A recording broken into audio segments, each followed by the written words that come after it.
Take a look behind the curtain with a real whistleblower and American patriot. Prepare to embrace the uncomfortable truth because this program has no time for comforting lies. Here is civil liberties enthusiast, Second Amendment defender, and recovering FBI agent Kyle Seraphin.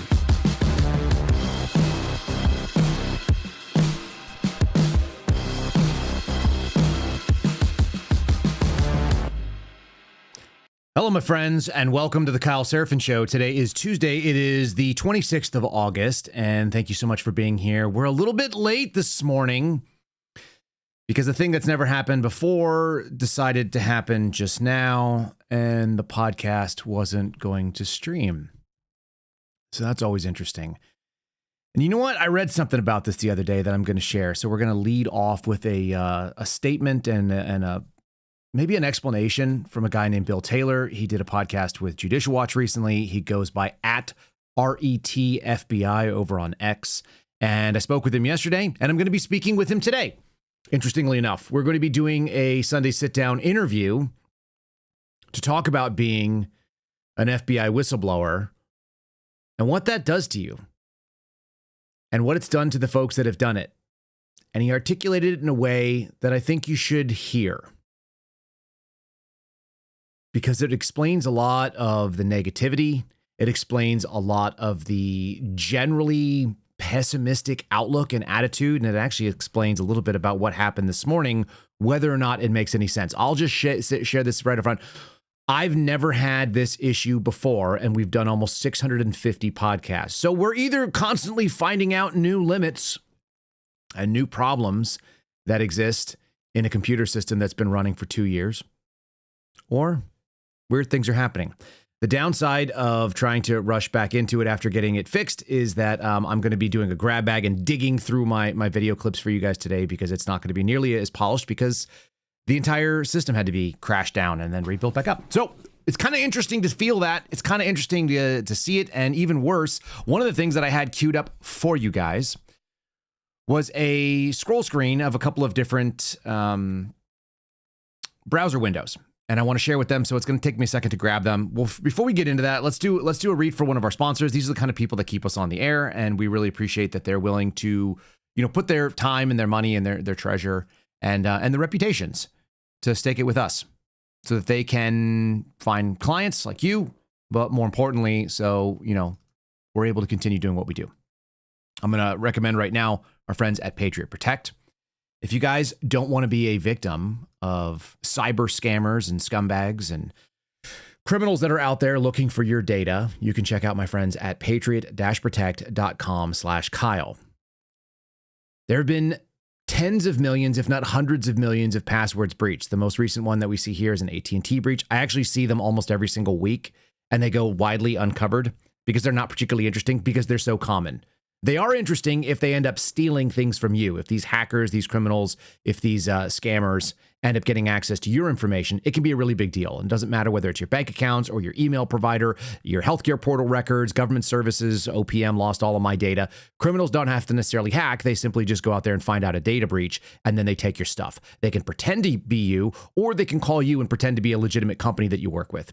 Patriot Protect solves some of these problems by removing your personal information, like your name, your address, your phone number, and more, your email addresses, from public websites. There are over 100 people search and data broker websites. I use them all the time. They are very helpful if you are trying to run down people. You can find out name, you can find out address, you can find out associations. It can be very, very helpful. You want your name out of these piles. This is not the old days where you could just pick up a phone book and the person would be living down the street from you. In a world where you want to keep an eye on your cyber data, Patriot Protect helps remove them, and their blackout service is scanning the dark web looking to see if somebody sold your stuff so that you know that you can change them and not become a victim. Patriot-protect.com/Kyle. Again, patriot-protect.com/Kyle. Make sure you use KYLE at checkout. You'll save 15% on an annual subscription. It's a couple bucks a month for the annual, and then you just don't have to worry about nearly as much. You want to make sure that you're a harder target than you could be. All right, we're going to get into today's program. It's going to be a little bit more rocky since we're fighting uphill against technology issues. I'm going to read you something very shortly.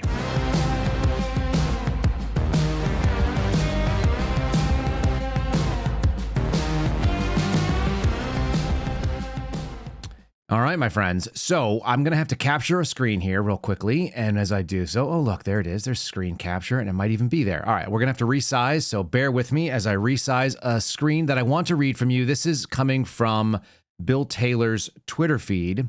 And it's something that happened on the heels of a little meeting that went down in Chuck Grassley's office. And there were some reactions to it. And what we found, unlike this audience maybe, or maybe like some of the people in this audience, there are some folks that are really not pleased with the way that I conduct myself on X. And I want to explain to you guys something, because there is a method to the madness. There is a purpose for the way that I actually do business over there. And it may not be obvious because I'm not very nice, if you guys noticed. I'm a lot different in real life. And people who've met me this weekend got to find that out. You know, I'm a pretty personable guy. I'm just like everybody else. I'll talk to you. We'll have a nice conversation. On top of that, you know, you watch the podcast and you're like, this guy's vitriolic over on X. Yeah, there's a reason. And what I'm doing over there is I'm grabbing attention in a very mean way, because somebody has to lay down on the barbed wire so that the folks who need to be made whole, my friends Garrett O'Boyle, Steve Friend, people like Zach Schaafstal, there's others whose names are not necessarily public but should be. Robin Grizz is another one. You know, Robin and I don't necessarily see eye to eye on a lot of things. And yet she went head to head against some really evil people, including the folks that help weaponize our FBI. So she should be made whole. Somebody's got to lay on the barbed wire so these people can get over the top of it. Somebody needs to continue to make noise and hurt the feelings of not just the other team, the Chris Rays and the Paula Bates and so on. Someone needs to piss off Kash Patel and explain to him that he, in his little sort of dictatorship over there and flying off to Scotland like he did yesterday to go play golf or whatever the hell he does, he needs to go and make it right for these people. I'm going to read you something that Bill Taylor wrote a couple days ago, and it's really stuck with me. This is only about 4 days old now. I'm going to read directly. Quote, "Retaliation from the FBI is meant to be personally destructive. A whistleblower will be ostracized, gaslit, and ultimately betrayed by colleagues and the institution supposedly devoted to justice. Being a whistleblower will financially ruin you, strain or destroy your relationships with family, and cause significant depression. You will develop paranoia because you know the FBI surveillance and the investigative tactics firsthand. Neighbors that suddenly treat you differently, you'll think it's because the FBI interviewed them. A work truck with a box storage that you've never seen before parked across the street for your home is a stationary surveillance van. Glitches in your home network, all the FBI. Your ability to trust is completely destroyed." I have goosebumps from all this stuff because this is it's so interesting to see somebody else's thoughts mirror your own. He said, "I'll never criticize the way a whistleblower reacts to the retaliation. They have every right to call for the abolition of the FBI, and they have every right to venomously hate the FBI." That actually goes government-wide, folks.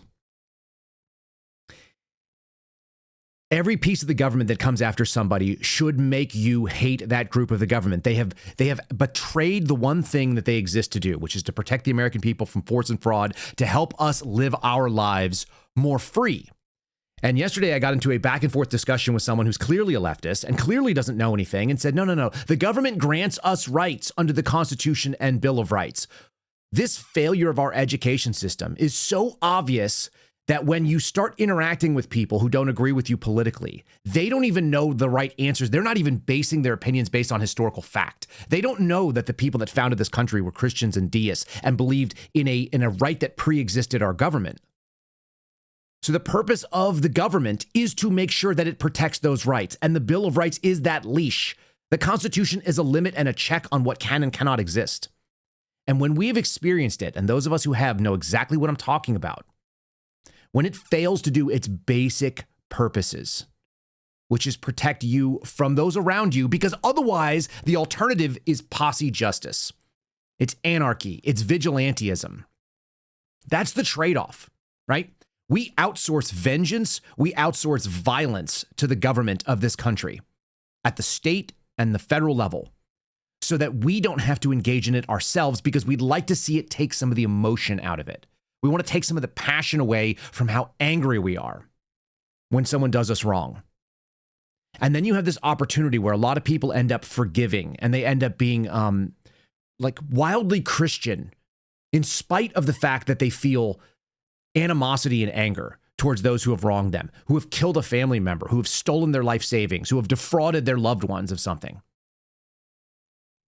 And then we outsource it to a theoretically an impartial jury of our peers.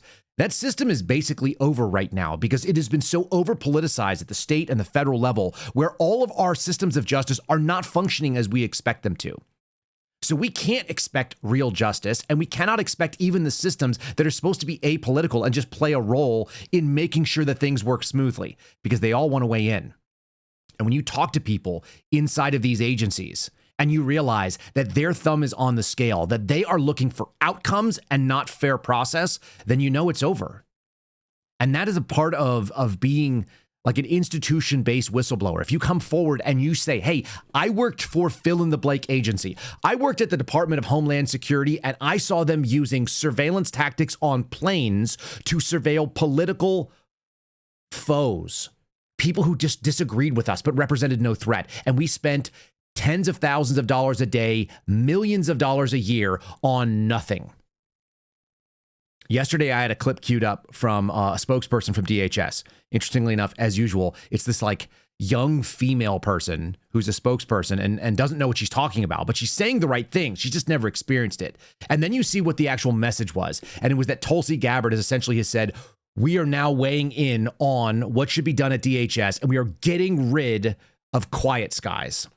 We've actually covered quiet skies here. I may be able to pull this clip up in real time. Like I said, I'm going to be kind of producing at a little bit of a slower pace right now. I want to actually play this lady from yesterday. She has no firsthand experience, and I can tell just because I'm listening to her talk, and she's not outraged. Here you go. The Quiet Skies program is gone. The people who experienced weaponized government come after them are the right people to reform it, it turns out. If your only goal was to call out your victimhood in order to make money and not to achieve an end, then you're not my person. You're not the person that I thought you were. That's what we've seen in the current FBI director. It's expected because, you know, people like the deputy director, Dan Bongino, he never experienced the government coming after him, not in a meaningful way, not like Garrett O'Boyle's family did. You know, he didn't watch his little girls not be able to access their coats in the middle of a Wisconsin winter because a evil group of people that worked behind the scenes in human resources or an inspection division over at the Bureau decided that they were going to F him over. Their words, not mine. But Tulsi Gabbard did get to see that. And then she got to see the documents. And when you understand what that portrayal is, like, I work for this organization. I hold a position of trust, right? She was a lieutenant colonel in the National Guard. So a position of trust as an officer with people that have to look up to her and salute her and do what she says, lawful orders. And then you find out that your own government, which puts you in that position, was also stalking you. As you moved across the states, as you flew somewhere, you'd find that there was a surveillance team that was in tow, 2 to 6 people. And they could have been going after terrorists. They could have been watching somebody who was dangerous. What they found out with this Quiet Skies program is that it never actually did the thing that it was supposed to do. It resulted in 0 terrorists identified or 0 terrorist arrests. So nobody ever experienced like justice from it. It just like inevitably became a weaponized program. Here's a childish sounding spokesperson saying the right things. But again, I'm almost irritated as much by the message or the messenger of the message, because she clearly has no idea how visceral this is for those of us who lived it. It's gone for good, Dagan. It good riddance, because that program, Quiet Skies, under the guise of national security, what it really did was weaponize national security against those less favored political opponents and to benefit their political friends. So the Biden administration, for example, went after Tulsi Gabbard, but as well, they used the program to benefit their friends, like Senator Sheehan out of New Hampshire. Her husband was traveling with a known or suspected terrorist 3 times. He was put on Quiet Skies because of this, but then was immediately taken off because the senator made a call to the TSA administrator. So this program was completely broken, was completely corrupted, and this is just more of the exploitation and the corruption that we found that was in our government and under the guise of national security, Dagan. You know, Tricia, the program's over, but what about all the people that were caught up in this? What's next for them? We've had some firings. We'll continue to have some firings. But, David, it is absolutely egregious the fact that this program was costing U.S. taxpayers $200 million per year. And yet, not since its existence, which it started in 2012 under President Obama, There hasn't been a single terrorist caught under this program or a single terrorist attack prevented from this program. That's Tricia McLaughlin. She is the DHS Assistant Secretary for Public Affairs. She's not particularly coherent. She's not a good communicator. She doesn't have a particularly enjoyable voice to hear. She's not a great messenger for that message. Steve Friend needs a job. He's a great communicator. You look at some of these people that are in these positions, you're like, why? She's moderately pretty. So Steve Friend, by the way, he's kind of a pretty guy, clean shaven. I don't get it.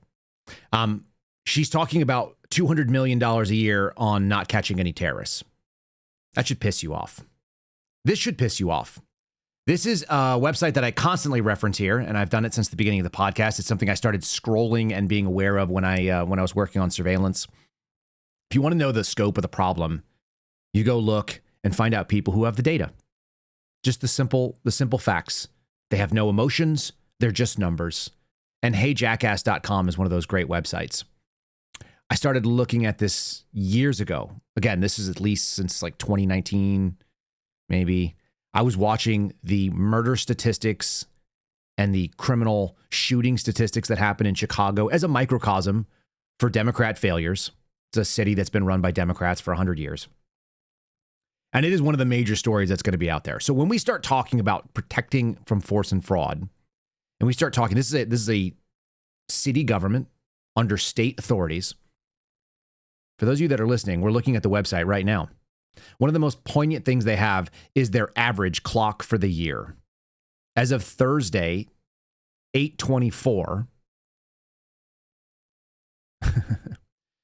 a person is shot every 4 hours and 23 minutes on average in the city of Chicago. And somebody is murdered every 20 hours and 22 minutes on average in the city of Chicago. There's an average of more than one murder per 24-hour period. And then you look at the August statistics, and of course, it lines up. The number of people that have been shot and killed in Chicago up until the date that they have on here, August up to date, and it's usually like within a day or two. It might be a day or two behind. Shot and killed 27 people. Shot and wounded 164 people. The total number of casualties is 191 with 29 total homicides. Not all of them are firearms, but most of them are. The number of people shot and killed in the week of 8/17 to 8/23, so our last week that just closed out, was 8 total homicides, and that was down 11% because on average they average slightly more, again, than one per day. That represents a failure of government. They do all kinds of weird stuff here, shot placement, where people are getting hit, 85 shots in the head. These are torso. These are just like weird statistical things. You can look by neighborhood. If you look over here on this page here, this is the neighborhood layout. You can see it actually concentrate in certain areas. There's parts of Chicago that have zero crime, in the same way that there's parts of Washington, D.C., zero crime. None. Totally safe. And then there's some where you see that there are this dark blood red area, this Austin neighborhood, 25 plus. Every single time that you see a red dot on the screen, that's triple homicides. It's regular to find double homicides. There's a lot of stuff on here that's pretty unsettling. This is your trends of how it works out. This was particularly unsettling to me today because right now there's a discussion, and CNN ran their main story on it. Every single web page or every single web news site is actually talking about how there's this massive problem with sending in the National Guard. Donald Trump is doing something unprecedented by discussing sending in National Guard. And then you tell me that this isn't an actual emergency. What you're seeing in front of you are the trend lines. And they are the year-on-year fatality rates. The crazy thing is that the highest year-on-year fatality rate thus far is this year. Sorry. It's 2020. I actually misread that. There you go. They have it up there. It's 18.5% right now. And the difference is like less than 1% between that and like the worst years. You're looking at the total number of people that have been shot and wounded versus the number of people that are shot and killed. So far this year, 204 people have been murdered in Chicago is what they're claiming. And there have been worse, there have been far worse. as far as total numbers. But the insanity that we're just going to say like a couple hundred people murdered in a city like Chicago, which I think has like a population of 2 million the last time I checked. It's crazy. The surrounding areas around Austin, Texas have 2 million. I think they had like 40 homicides. This thing is 5-6x that. So there's something different there. This is the joke that Hey Jackass always makes. If you guys look at the main part of the website, illustrating Chicago values. They say that tongue in cheek. It's truly egregious. And since we talked about race yesterday, I want to talk about this because this is something I've been watching for about 8 years, maybe 9 years. Look at the race of the victims. Now, it turns out statistically in this country, the people who are most likely to kill you, to engage in violent crime against you, are the people that actually share the same race as you. And that's just based on the way that people look and the people that are around you. Most people that are involved in violent crime actually tend to know the victims or they're pretty close to them. It gets less and less sensible, but it's neighborhood driven, it's location driven, it's access driven, right? 78.3% of the victims are black, 4.8 are white or other. That's usually like Asians, whatever. Hispanics is actually growing. It's a growing chunk. It's been as bad as in like the 90 percentile range of the victims being black. I'm talking about the victims here. They don't always have a perpetrator listed by race. A lot of these go unsolved. We could probably see where the unsolved rate is too. They usually have a case clearance rate somewhere on this as well. And they have all these other little quirky things like how many people shot themselves in the ass or how many people shot themselves in the junk and how many people shot themselves in general that were involved in this kind of thing. They have, the number of police involved shootings. This year it's like 7. It's very low, with 6 of them turning out into be justifiable homicides or likely justifiable. So the police are less and less involved. That's almost always the case. Homicide trends, they were far worse. Like the highest numbers that I remember were in 2016 under Obama. The last year there, at 512. It looks like you had actually a worse one under Brandon. Joe Biden had one in 2021 of 566 homicides. That actually beat Obama's sort of record. And is it necessarily the president that's involved in these things? Not necessarily. But there is kind of a national policy and trend. And when you have a Democrat city that basically lives on Democrat ideas, it makes some sense to me that that's what we're talking about. We're talking about an overall policy of a party that doesn't mind there being real problems in their city. And if you try to come in and fix it, you're the problem. So we're going to play the governor of that state. He's a very heavy-set man. He refers to Donald Trump as a small man or a little man. I think that's kind of funny because he's a big fat guy. So probably most people are, in fact, smaller than him. Even people who are heavy-set, which Donald Trump is not exactly svelte or lean. But J.B. Pritzker is a fat, self-entitled billionaire that's going to tell you that these are his people. You know, that kind of Democrat thing where they really want to go and lean into that sort of old slavery mentality, I feel like, that plantation mentality, that these are his people. Here we go. Any federal official who would come to Chicago and try to incite my people into violence as a pretext for something darker and more dangerous, we are watching and we are taking names. This country has survived darker periods than the one that we're going through right now. And eventually, the pendulum will swing back, maybe even next year. Donald Trump has already shown himself to have little regard for the many acolytes that he has encouraged to commit crimes on his behalf. You can delay justice for a time, but history shows you cannot prevent it from finding you eventually. If you hurt my people, nothing will stop me. Not time or political circumstance, from making sure that you face justice under our constitutional rule of law. Got it. Okay, so my people. Very religious sounding, isn't it? Isn't it funny that we always try to make this equation balanced out? People on the right believe that there's a God. They believe that God is the creator that instilled us with certain inalienable rights. Government's purpose is to protect those rights, to limit its own power, to limit our fellow man from going out and doing their worst instincts. And then you've got these other folks that think that we're in charge of the government and you're ours. You're our citizens. You're our constituents. You're our people. We're going to act like that. We're not going to be good administrators of that authority, though. No, why would we do that? So you get this story. It's Donald Trump. He's the problem, obviously. This is from NPR. Donald Trump says the National Guard is ready, but it hedges on Chicago plans, or he's hedging on Chicago plans, rather. It's not quite ready to go in there and crack down on it. Again, I will tell you that I think the federal service, the federal system, is the worst possible solution to every problem, including when it's the only solution to the problem. I just don't like it. I don't like using anything that's federal because it's too far and disconnected from the people. But the folks that are closest to the people, who have the most responsibility to solve these problems, again, there's this social contract that we all enter into. Whether you like it or not, you're born into this country, you're part of it. And you said, I'm willing to table my desire for violence and retribution and revenge, because that's a lot of what when we think about justice, a lot of our human instincts get involved in that. That's the emotional end of it, revenge. So I'm willing to table that, and I'm going to push it out to a governmental group that should be less emotional, less personally involved, but wants the right thing for everybody, the best outcome. And what happens when they usurp that, or they completely just disregard their requirement to fulfill that duty? What do we do with them? This is what it looks like. We played it in DC. I played it in Cincinnati. I told you it's happened in St. Louis. It happens in almost every East Coast city. This is a video from, I think it's BG on the Scene that puts this one out. And this is Chicago. It continues to happen.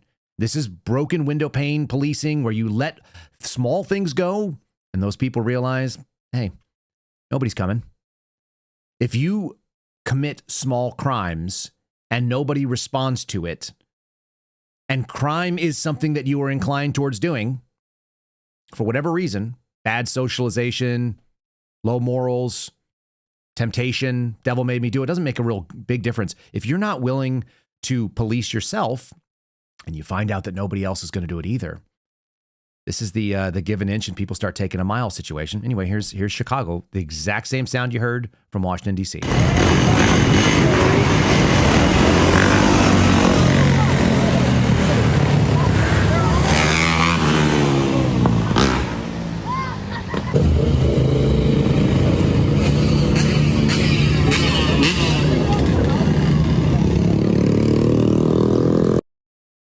Cutting in and out of traffic, surrounding vehicles. Yeah, maybe they're just blowing off some steam. They're trying to have a good time.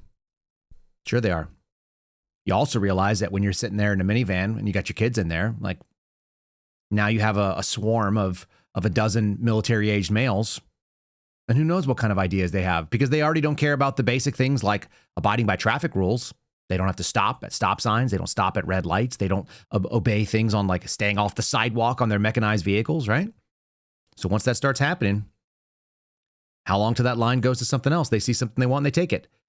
Most of these people, and I'm just telling you because I've experienced it and I've done the investigations on the other end of it, at least in Washington, D.C., many of them do not buy these things. They go and steal them. They drive out into neighborhoods in somebody's vehicle and they take the stuff. They take an ATV or they take a dirt bike and they go stash it in their backyard. And when it breaks, they go get another one. Anyway. At least your governor in Illinois really cares, right? Finally, to the Trump administration officials who are complicit in this scheme, to the public servants who have forsaken their oath to the Constitution to serve the petty whims of an arrogant little man, to any federal official who would come to Chicago and try to incite my people into violence as a pretext for something darker and more dangerous, we are watching. And we are taking names. This country has survived darker periods than the one that we're going through right now. And eventually, the pendulum will swing back. Maybe even next year. Donald Trump has already shown himself to have little regard for the many acolytes that he has encouraged to commit crimes on his behalf. You can delay justice for a time, but history shows you cannot prevent it from finding you eventually. The mayor's not any better, by the way. The mayor of Chicago, yeah, that's the same kind of story. I just want to give you a wider shot. He's a wide man. He needs a little bit more. What about the mayor? Is he getting it better? And so, look, we're going to remain firm. We'll take legal action. But the people in this city are accustomed to rising up against tyranny. And if that's necessary, I believe that the people of Chicago will stand firm alongside of me as I work every single day to protect the people of this city.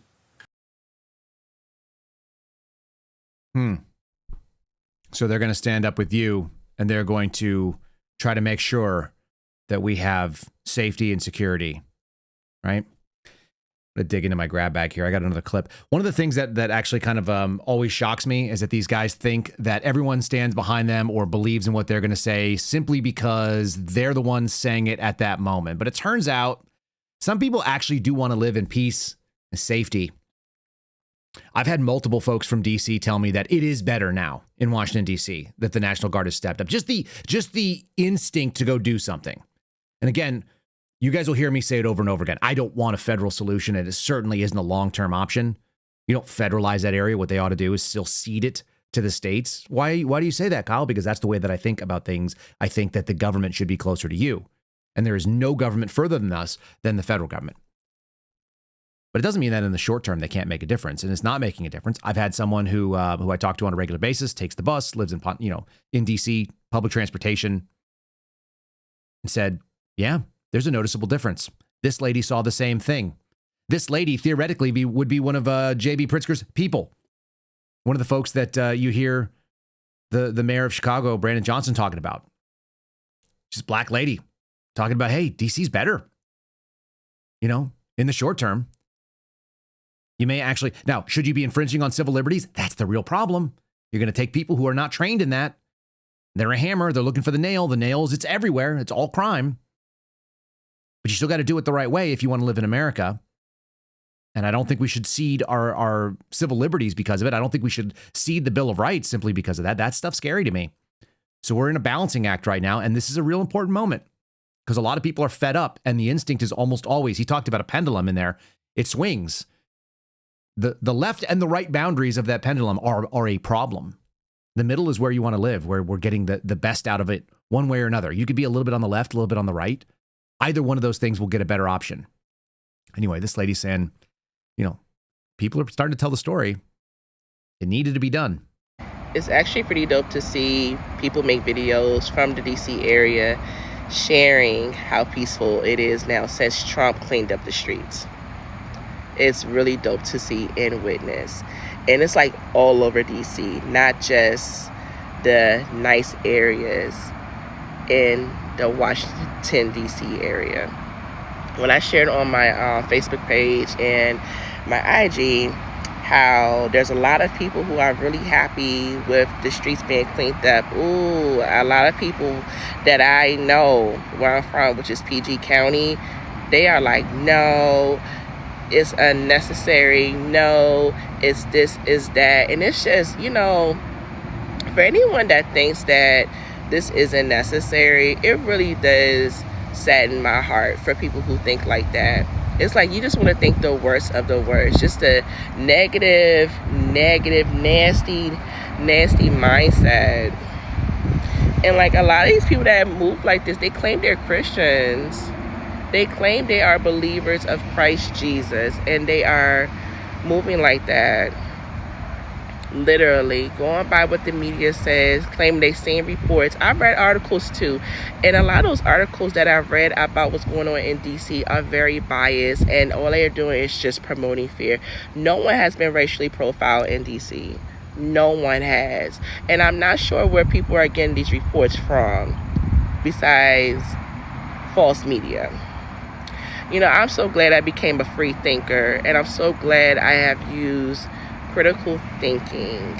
Yeah, because if I didn't start doing this, I would have been like everybody else from my hometown, because I used to think like that. But the Lord delivered me, and I'm so glad that He did. I was carnal minded. I was a lukewarm Christian because of the area where I'm from. Because when you're living up there, folks just think you just go to church, say hallelujah, praise the Lord, speak in tongues, but I could go to concerts, I could do this and do that, whatever. It causes confusion within the mind. Like, and that doesn't please God. So again, I know I just went left with my conversation, but my whole point is I'm happy for everyone in the DMV that feels safe, because y'all deserve to feel safe too. And on the real, that's one of the reasons why I moved away from home. I'm gonna cut it there. Isn't that interesting? She immediately went into a faith argument and what it looked like. How interesting is that? Something about behavior and values being in alignment, and then being able to critically evaluate information the minute that you stop, like, I don't know, worshiping a different God, and that God could be government. That's what I heard. I heard that I used to just accept other opinions, and I needed to accept them because that's what was asked of me. She said critical thinking. She's almost there. It doesn't mean that she's 100% there. There are legitimate concerns. There is a legitimate worry. No questions asked. Because when you start saying we're going to start creating National Guard units, we're going to start using military units to stop civil unrest, you're now seeing people trying to solve the problem that existed in 2020. And I think Donald Trump sees it. At least I recognize that this is what that looks like. If I had been president in 2020 and I was living here in 2025, I would also see that, American citizens got activated. They were set up by agents provocateur, and they started acting in ways that were not good. The tool to use is not National Guard units, at least not to me. That sounds scary as hell.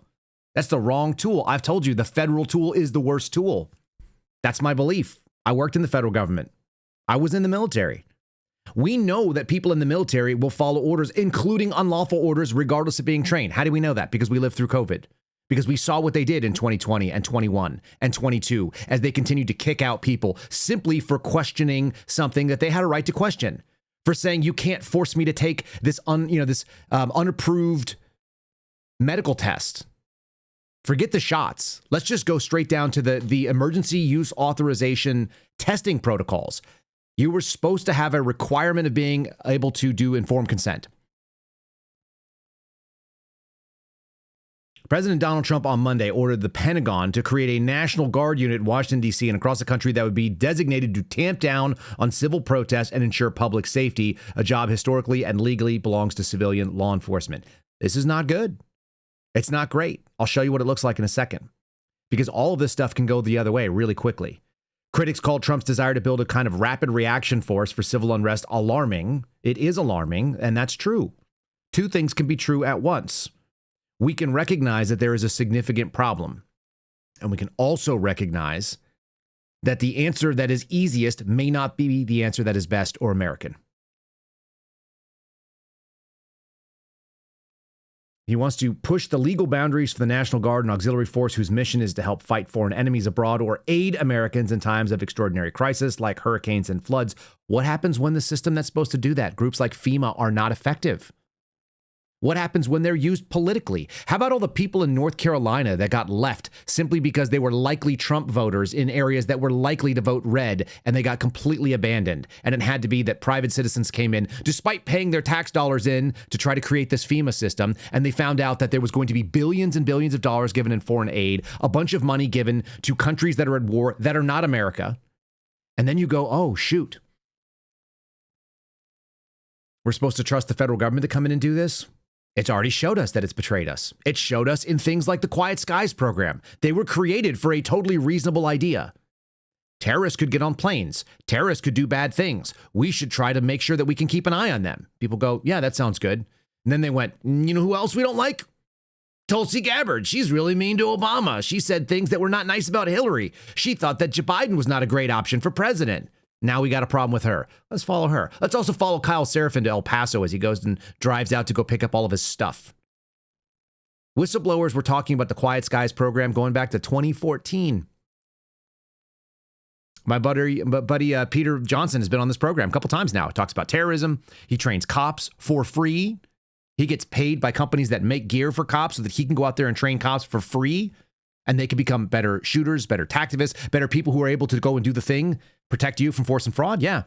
And what did he say? Yeah, he doesn't work as the federal government's henchman anymore. He left. because he saw what they were doing and he was like, I'm going to bring this to Congress. They're not going to fix it. I'm not going to participate. I have a similar experience.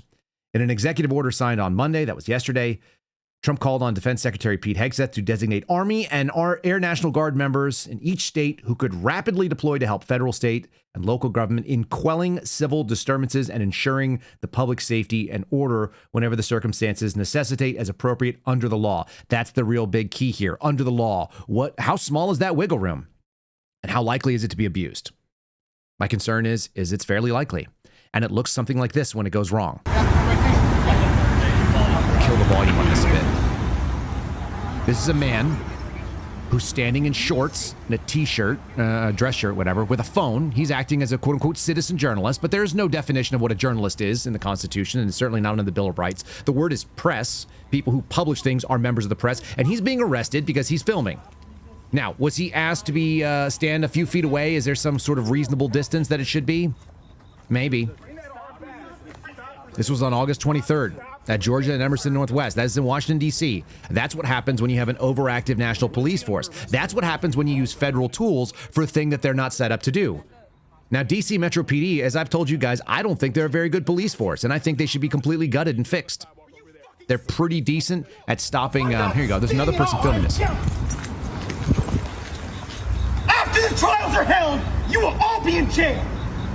No, sir, in order to get on the sidewalk, you have to stay on the street. If you do not get on the sidewalk, then you'll be arrested. Serious? Video is filming this. Do you see what's going on there?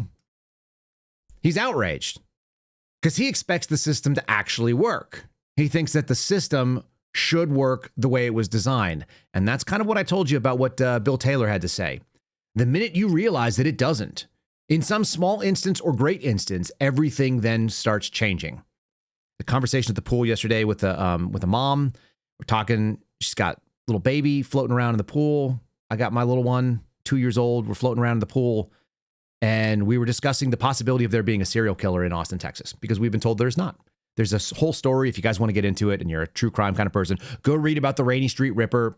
I don't know if it's true or not. But what I do know is that a lot of people are asking questions, and there is an official story. No serial killer in Austin, Texas. Even though you have a bunch of young men in a very particular band of age that are turning up in a very small section of geography, dead, from similar circumstances, almost all of them being either involved in being at Rainy Street, which is a little bar district, or being found in the river right next to Rainy Street. So different circumstances. And there's a lot of bodies for an Austin, Texas thing. In the last couple of years, we're like almost 30 bodies, I want to say, have turned up in like 3 years. That's a lot in a small area.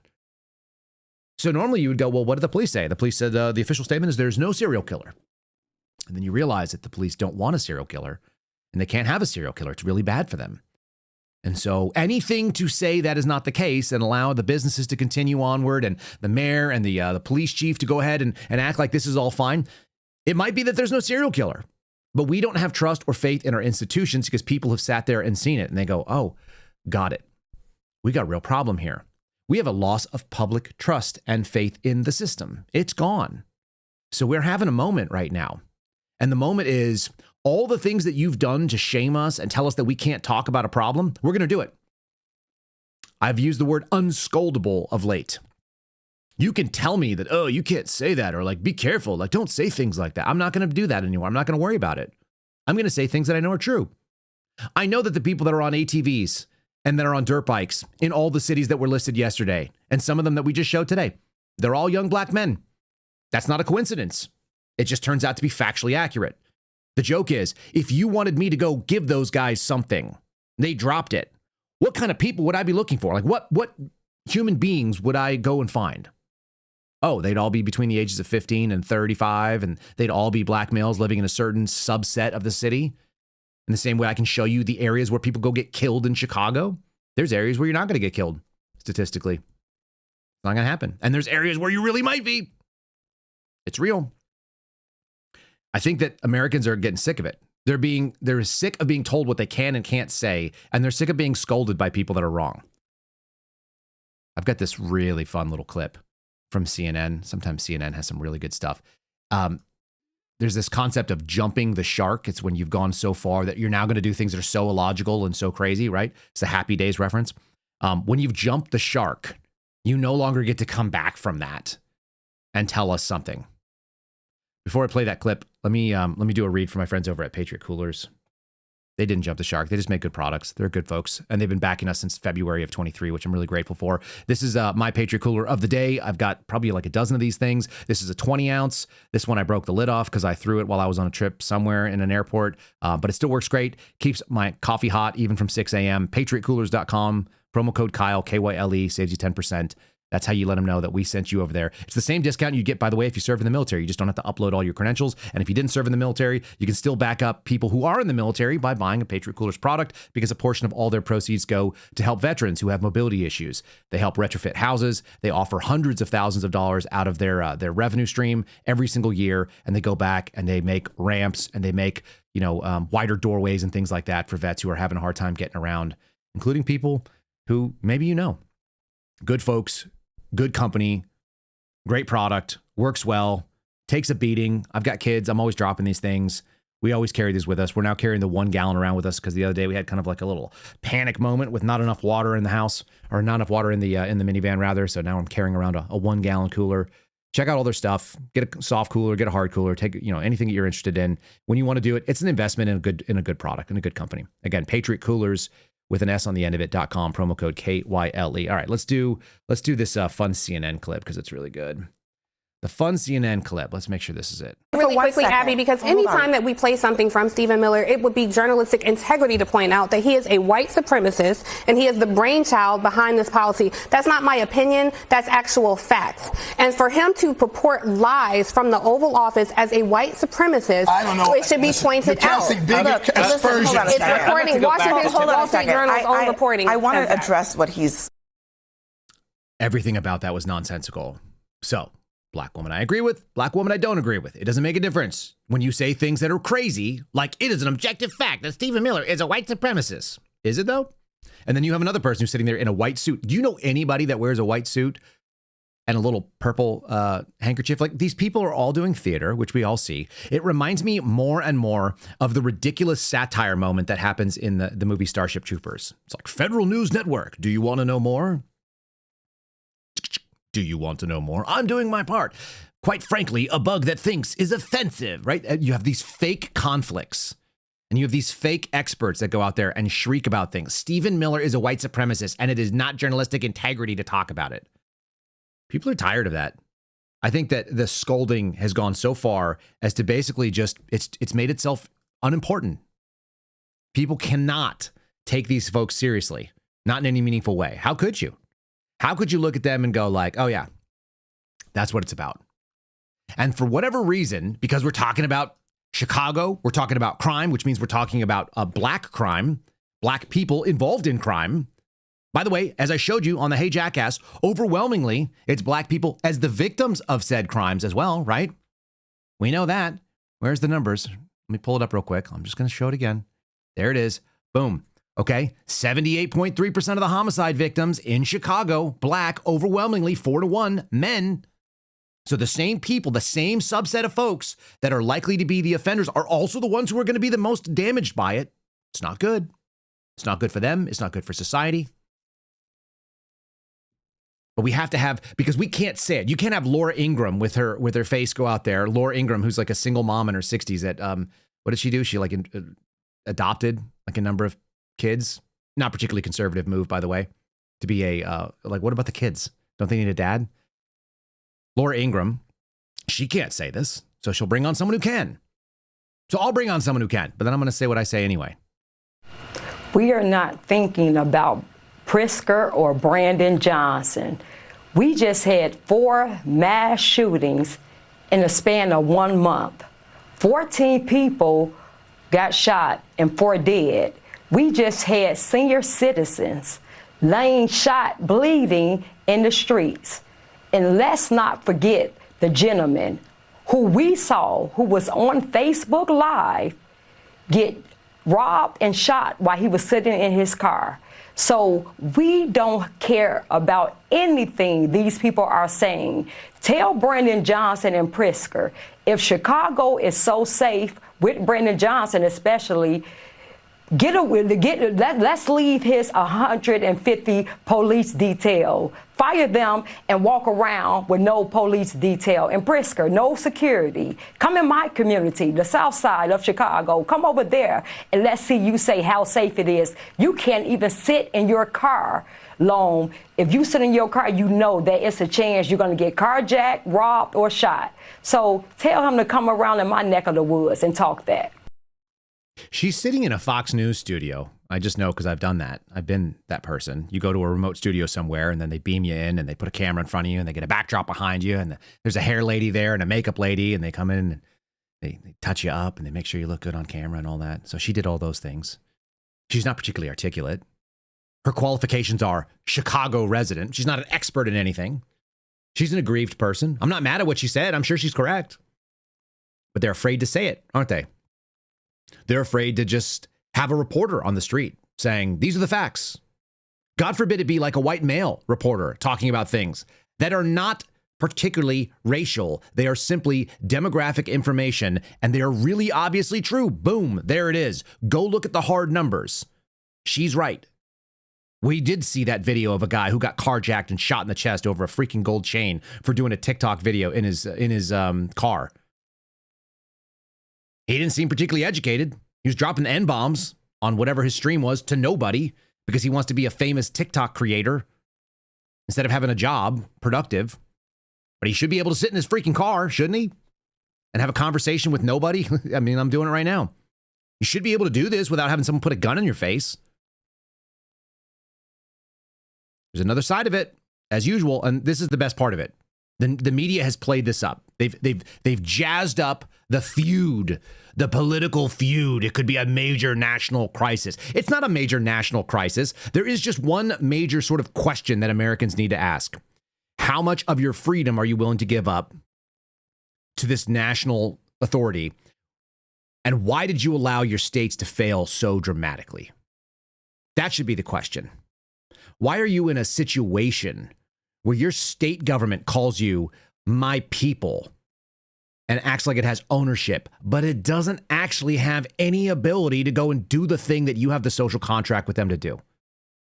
Force and fraud. It's the entire purpose. The federal government's got to have limits. It's supposed to have limits, and it regularly does not. This is why it's not a problem. Why it is a problem. This is the problem when you start using the wrong tool. Here's the wrong tool. This is a Judge Janine, whatever her name is, Pirro. This is covered by NPR. I agree with NPR on this. The most illegal search. Judge pushes back on DC criminal charges. A couple things are true about this story at once. Veteran defense attorneys and law enforcement experts are warning about the potential for overreach with the government involved and muscling its way in policing decisions in the nation's capital. Started 3 weeks ago. They were inside the courthouse on Monday, and the tensions broke open in open court. A judge dismissed a weapons case against a man who was being held in the DC jail for a week, concluding that he was the subject of an unlawful search. I wish this judge also understood the unlawful searches that were being done by the FBI right next door. The DC courthouse, the federal courthouse, is adjacent to, it's 1 block away from where the FBI's office sits, where they do FISA searches all day long that are also illegal searches. It's one of the whistleblower activities I started going back to 2017. The judge says this is without a doubt the most illegal search I've ever seen in my life. I could probably top that. Just saying. The magistrate judge named Zia Farouk said, I'm absolutely flabbergasted at what has happened. A high school student would know this is an illegal search. Maybe. But you've got National Guards troops who only have to have a high school education, and high school education is not what it was. Just saying. And most people, it turns out, don't have any idea what the Bill of Rights means or what it does. Here's the story. The judge says that Torres Riley appeared to have been singled out because he's a black, capital B, makes me want to puke, no reason, black man who carried a backpack that looked heavy. Law enforcement officers said in the court papers that they found 2 weapons in his crossbody bag, and he'd previously been convicted of a weapons charge. So you got 2 problems here. You've got a guy that thinks that he can roll around after being removed from the population and not allowed to carry a gun, and he's carrying one. So now you have a felon in possession charge. That's what they're dancing around it because it's NPR, but it's a felon in possession charge. And the arrest and the decision to abandon the federal case come at a time when there's heightened scrutiny on police and prosecutors. A couple things are true. Washington, D.C. has a serious problem with dismissing felon in possession charges. My first arrest, my first day out of the academy for the FBI. It was December 12th of 2016. I'll still remember it. I went into a man's house early in the morning. He was alleged to have been involved in a PCP distribution and production ring. And we found all of the accoutrements that involved the production of PCP in his house, just like the search warrant expected. He was also a felon, convicted all the way back into the early 80s. He had been basically convicted of felonies for as long as I'd been on the planet. And we went in there, and when we searched him, and I put the cuffs on him, I asked him, "You have any other weapons?" He said, "Yes." "Where are the weapons?" "They're in my bed." "Which one is your bed?" "It's down the stairs to the left. It's the one that you just, pulled me out of." "Okay." "Where am I going to find these weapons?" "They're in a bag at the foot of the bed, and one of them's under the pillow." Straight description. And then we went and found the guns that he talked about. DC kicked that case.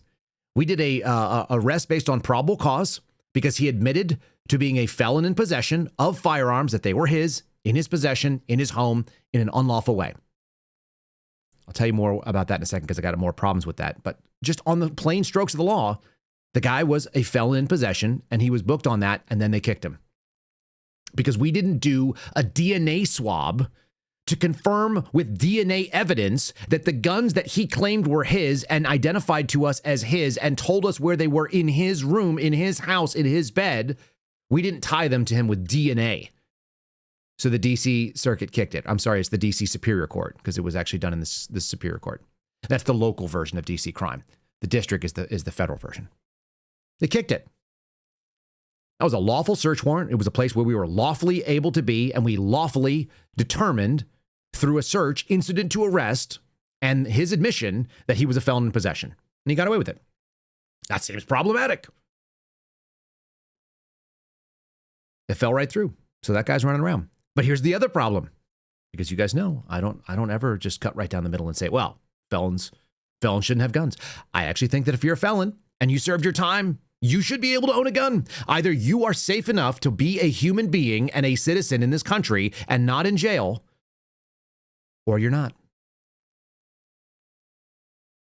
I don't understand how the Second Amendment doesn't apply to you. There's no carve out there that says, well, if you previously have been convicted of a serious crime, then you are now no longer able to do it. Either you are safe enough to be a citizen, you should be able to vote, you should be able to carry a gun, or you shouldn't be free. And our sentences should reflect that. But that's not the world we live in. Because our government no longer does the thing that it was designed to do. It doesn't protect you from force and fraud. It sort of serves some half-ass purpose. And more what it does is it serves the purpose of government. When we talk about a self-licking ice cream cone, and it can apply to any level of government, when we talk about a self-licking ice cream cone, we're talking about something that doesn't exist for the purpose that it was created. Why do we make ice cream? Because it tastes delicious and we want to give it to our children and we want to give them a treat or a reward when it's hot outside. Ice cream is awesome. But what if ice cream only existed for its own sake or for the sake of the damn cone that it was on? You're like, why do we make ice cream? Well, why do we go through the process of churning milk and cream and sugar and salt? Why do we put that all through this process to come up with something? And you go, oh, well, it's because it looks really good on top of the cone and the cone really likes it. And then the ice cream really likes the cone. What? The purpose of government right now oftentimes comes back to something really simple. It actually just does the job for its sake of itself. And it doesn't serve its original purpose. When you have task and purpose divorced from each other, you got a real problem. And we have a real problem in this country. So this is the alternative. Janine Pirro is the United States Attorney for the District of DC. And theoretically, she's the one who sort of like allowed this case to move forward. This should be a Terry type decision. You've got it thrown out. And the judge, I don't think, is wrong. Says he spent 12 years as a prosecutor from the same office that brought those charges and says we don't just charge people criminally and then say, oops, my bad. I'm at a loss at how the United States Attorney's Office thought it was appropriate to charge this in any court, let alone in a federal court. And then you've got the United States Attorney, Pirro, saying something that's also true. This judge has a long history of bending over backwards to release dangerous felons in possession of firearms. And frequently, on occasions, he has downplayed the seriousness of the felons in possession of firearms and the danger they pose to our community. Those are not mutually exclusive categories, people. We're in a moment. People are actually recognizing, hey, two things can be true at once. Our justice system is not doing justice in the way that it's supposed to, and also, like it needs to. It actually needs to go and do that thing. And that's why I think so many people are backing out of this stuff and just going like, what is the right answer? I assure you, it's not the federal government coming in and doing it. But in a short-term manner, it might actually be needed. And yet it needs to be constrained by the Constitution. And that's how you're going to find out that the National Guard is not the right answer, because they're not trained for that. If you take a tool that is designed for something, it will do the thing it's designed to do. The military is not designed to go do law enforcement, and it never has been, outside of the small number of units that actually do. And even military justice is different.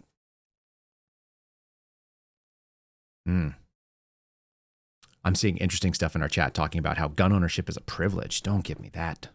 It's really explicit. I know that some people don't want to just listen to English, but it's there. All right. And lighter news, the biggest story that actually was punched out, and I'm going to end with a couple of stories here that got punched out. Actually, let's take a quick break and do the Spotify commercial. That's just going to take 1 or 2 seconds here. So there we go. The amusing thing for me is that the biggest story across all of the news sites, it wasn't this Trump-Pritzker thing outside of CNN who's trying to drum up controversy. The biggest story is that Donald Trump said he's fired the Federal Reserve Chair board member. This is one of the board of governors, a woman named Lisa Cook. That's the biggest thing. And they are all outraged. You know why? Because she's a black female. How dare he? Now, she's a black female that is credibly accused of mortgage fraud. So there's that. She hasn't been adjudicated as such, but I could see why that would be a problem for an administration. She was appointed by Biden. She's supposed to be in office until 2038. She was appointed in 2022. And this is his latest mix-up with the Federal Reserve. The funny thing is, I was having this discussion yesterday with my wife. Everybody says if they had a time machine, this is like the classic lib thing. We actually played a Babylon Bee thing about it, right? If you had a time machine, would you go back and kill Hitler because he was so bad? And the answer might be, I think if you're on the political right and you've been paying attention to what's going on, I think Woodrow Wilson was the real villain. Like way before Hitler was a villain. I'd go back earlier. That's just me. Because the Federal Reserve and the passing of the 16th and the 17th, and then eventually the 18th and 19th, like all these amendments that were passed during that time period, before World War I and going into right at World War II, those are the destruction of our republic. And I think we've been living in whatever the next stage is, right? We had some sort of pre-Civil War America. Yeah, that's true. Post-Civil War America. And then once you hit that World War I era, there's this real strange period in there where everything went off the rails. And the American Republic is no longer what it was designed to be. It's far more democratic than it was meant to be. And the system doesn't work as a democratic system. It was meant to work as a republic, as representative, but not in the same way, not direct representation. In any case, they're very upset that Lisa Cook has been removed from the Federal Reserve Board of Governors. Remember, that's not in the Constitution either. That was an act of Congress in 1913. Oh, another 1913 problem? Yeah, 16th, 17th. We'll read it in a second here. The president announced Cook's removal from the federal board, or the Fed board rather, in a letter posted to True Social, which is probably not great, and accused Cook of making false statements on mortgage documents, said they were gross negligence, potentially criminal. There's been a referral over there by one of Trump's whatever agencies that is looking into this kind of thing. I mean, he should pretty much be buttoned up on this. But I was kind of interested because they're very upset because she's a black woman who was removed from this. And everybody has to be real careful about how they talk about it. But I want to be real specific when we look at it. Because we've had some dusts up with Jerome Powell in the Trump administration as well. And so I was real curious. I was like, who is Lisa Cook? Who is Jerome Powell? Let's go to a left-leaning site and figure out what they're all about. What is it? What is their story? Well, Lisa Cook is an American economist who was sworn in as a member of the Federal Reserve Board of Governors in 2022. She's the first black woman to sit on the board. We have to get that up front. You got to let them know. She's the first black woman ever. It's so exciting. As if that mattered. She was previously a professor of economics and international relations at Michigan State University, very prestigious school, Michigan State University. She was a member of the American Economic Association of Executive Committee. She's an authority on international economics, especially the Russian economy. That's why she's in charge of dealing with the Fed, I'm sure. And she was asked to advise the Obama administration in the Nigerian and Rwandan government issues. Her research is the intersection of macroeconomics and economic history, with recent work in African American history and innovation economics.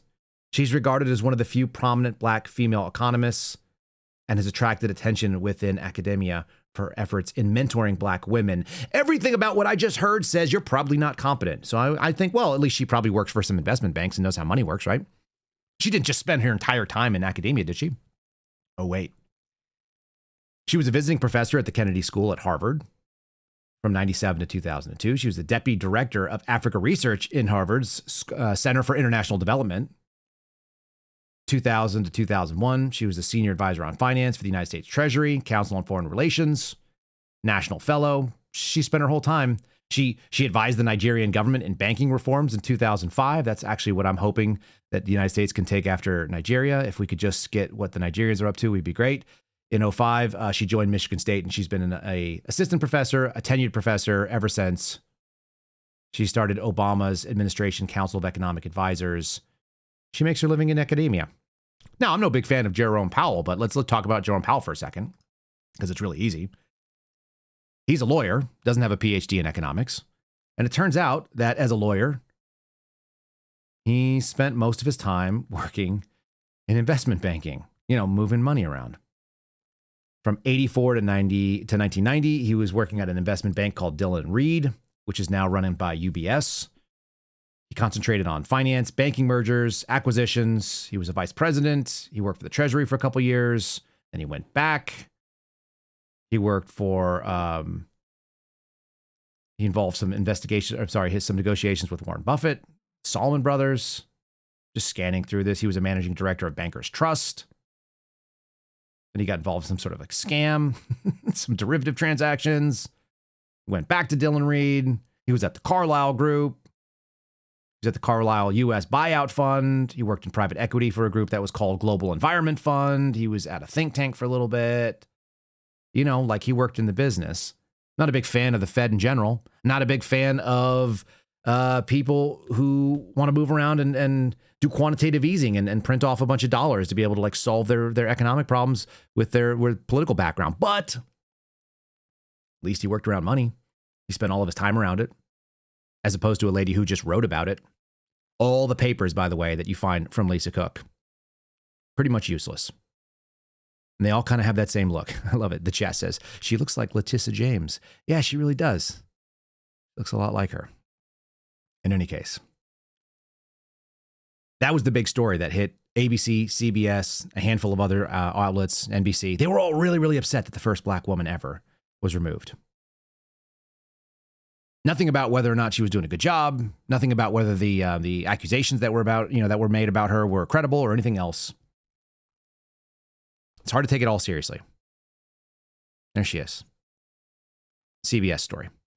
So it goes down to this problem that I see overwhelmingly across all these agencies. I'm going to sum up my thoughts. Having had a weird morning startup, this is the meme. All right, y'all. The meme looks like this. Reform, right? Clean up that look. There we go. Reform, but with the same guys. Hear me out. That's Don Draper, right? He's a famous character. It's John Hamm doing the Mad Men routine. He's pitching the advertisement. We're going to do reform of government, of the way the National Guard works, of the DOD, of the DOJ, of the DHS, but we're going to use all the same people in it. Do you remember I read you previously that Machiavelli actually talked about this? Exile or execution are really the only ways that you can turn over in government if you actually want to fix it. Anybody that opposes what you were going to do and believes in the old way and continues on to the next regime is just going to wait you out. It doesn't matter whether we're talking about quote unquote administrative or deep state folks that are working in the FBI, the folks that are at the DOJ that are going to go out there and bring bad prosecutions to embarrass you. It doesn't matter if it's the folks that are going to put the pilot in front of the FBI director who used to previously investigate the current president of the United States with Jack Smith and the special counsel. Like, can we just agree that you cannot do reform with the same people? It doesn't work. And that's going to be the biggest problem that you're going to see the Trump administration do, because we don't actually have the ability to go gut government. But we've already proven under multiple different regimes, multiple administrations have proven to us, the government is not serving the interests of the people that voted for it. Even for the folks that cry about democracy, it serves the interest of the government. And it keeps doing it. In the private sector, there's actually consequences for being bad at your job. Generally speaking, that doesn't exist when we talk about what goes on in the public sector. So I want to end with a couple funny little thoughts here, because the other story that continues to make a bunch of headlines is the story of the Cracker Barrel changing their freaking look and their logo. And you're not supposed to be able to talk about it. But I think this same idea where you got to go find a black lady from south side of Chicago to be able to talk about crime on the south side of Chicago, that you have to have certain types of people, they have to look a certain way to be able to have an authorized opinion. I think Americans are getting sick of it. And I think that the loss of dollars from the Cracker Barrel rebrand, which is the dumbest thing in the world. I can't stand Cracker Barrel. I think their food is terrible. Like, why would you go to Cracker Barrel in a world that has Waffle House? I don't get it.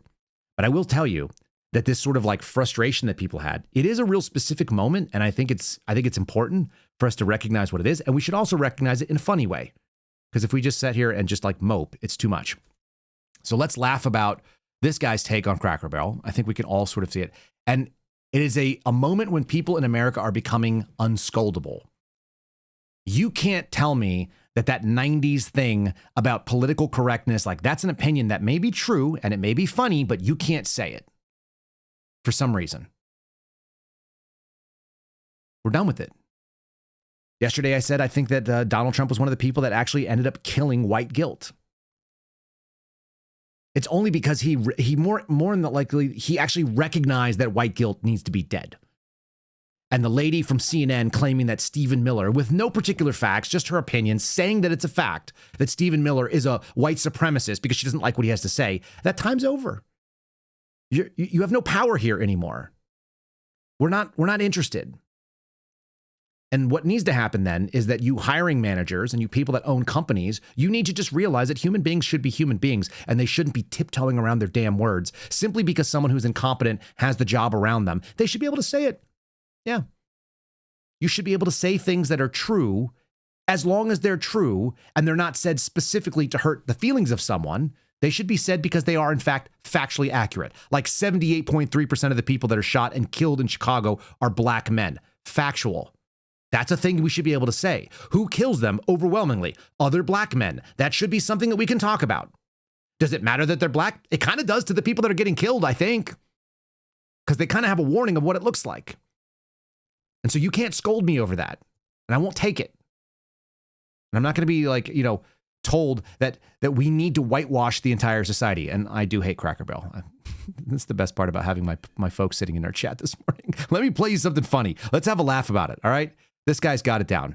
We want some nostalgia about, and this is not nostalgia about like slavery, racism, Jim Crow, or any of that other nonsense. It's about like having a sense of humor and realizing that the world is unjust and there's a lot of bad things, and we can still have friends and neighbors and get along and have a good time.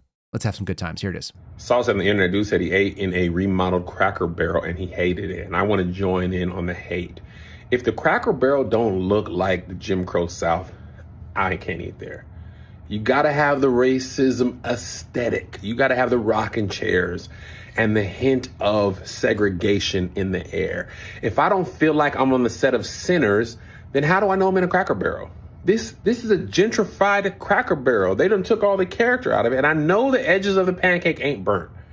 I got to feel like somebody wants to say, "Good morning, boy," when I go in, with respect.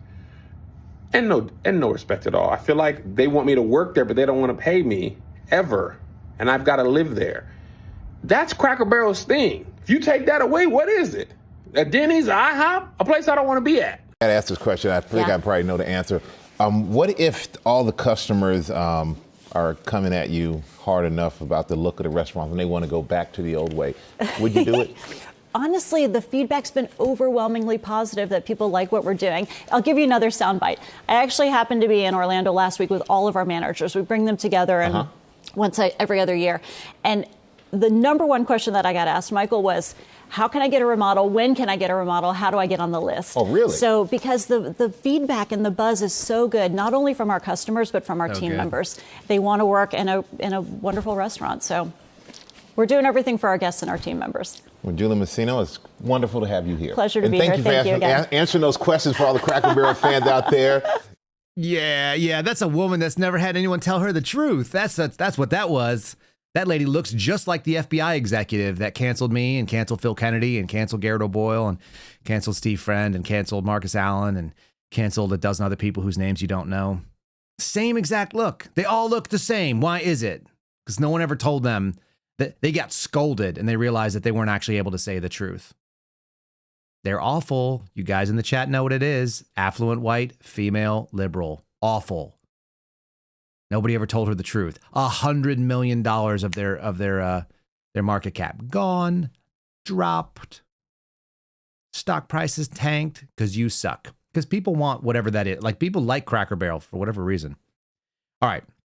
That's the show. I gave you a palate cleanse. I'm going to give you two because today was kind of heavy. So let me just first say, if you guys want to support the program, you want to support our channel, you want to support us pushing back against the FBI, which may or may not be putting white vans outside of our door, you can do so on Rumble. It's rumble.com/Kyle Seraphin. You can do so on X. It's @Kyle Seraphin. You can do so on YouTube. Just crossed 12,000 over there. Awesome. Thank you guys so much for joining over on the YouTube. YouTube.com/@Kyle Seraphin. I see you. I'm aware of you. One day we'll be able to integrate our two chats. And then if you want to do locals, if you want to support this sort of like unpaid, angry government activism where we just want to see justice, which is what I do want, you can join us over on locals. And it's KyleSeraphin.com. Go be a free member. Just join and mix it up with the crew over there. It's 1,000 of the people that are most interested in sharing each other. They share memes and funny stuff like that. It's a good time.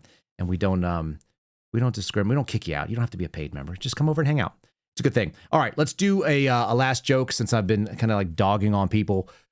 There is a certain group of people that are authorized to take fun. Donald Trump can't do it. He's not allowed to go and poke fun at black women. He's certainly not allowed to fire one without getting national headlines everywhere. But there is a group of men that can actually go back, and it's a man that looks like this. You guys can hear from his voice what he looks like. You can hear from his impression of the woman that he's talking about what she looks like, and you can't see her. This is one of my favorite little routines that I've seen of late. This is a man who, if you first looked at him, you might judge a book by his cover. He has a doctorate degree in pharmacy. He's a pharmacist. And he's still got like sleeve tattoos. He reminds me of like my buddy Dave. Dave looks like a dude you'd be like, that guy probably could be real problematic. And he turns out to be introspective and talented and articulate. And he ends up having the same values as me. But if you looked at him, you'd be like, oh, he might be one of those dudes that would be riding like a motorcycle through Baltimore, doing wheelies at 12 o'clock. We don't have to judge the book by the way it looks, but we should also not ignore some of these other things. Here's some fun about what happens when you can actually tell more about the way they talk. And you tell me if when a woman comes in asking for her subscriptions at the pharmacy, I know we're already going to have a problem. I walk in the pharmacy, open up the pharmacy. There's this lady standing there with her arms crossed. She goes, "You work here?" I said, "No, I'm just back here stealing some shit. How can I help you?"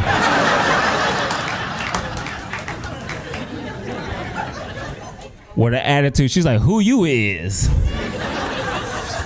But I had to be professional because I'm the pharmacist. So I said, "Ma'am, I is the pharmacist. How can I help you?" "I'm here to pick up my subscription."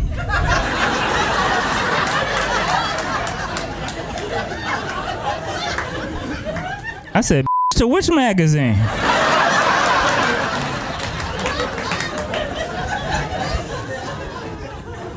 She's like, "I don't want no magazine, I want my medicine."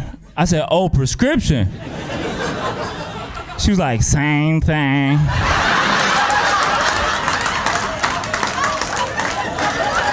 I was like, "Not really."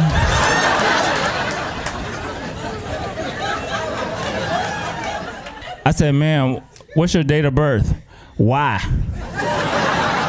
"So I could plan you a birthday party." "What do you mean, why?" "I'm trying to find your prescription. When's your birthday?" "In a couple of weeks."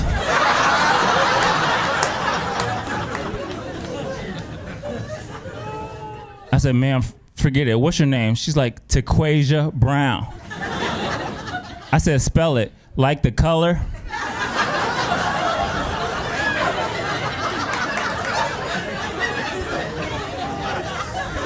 "Ma'am, I have a doctorate degree. I know how to spell brown."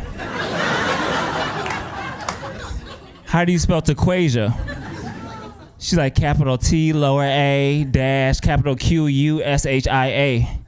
I'm thinking to myself, did she give me her name or her Wi-Fi password? I said, okay, ma'am, I looked, I can't find anything. Are you sure they sent it here? She's like, well, the doctor sent it to CVS, but this was closer.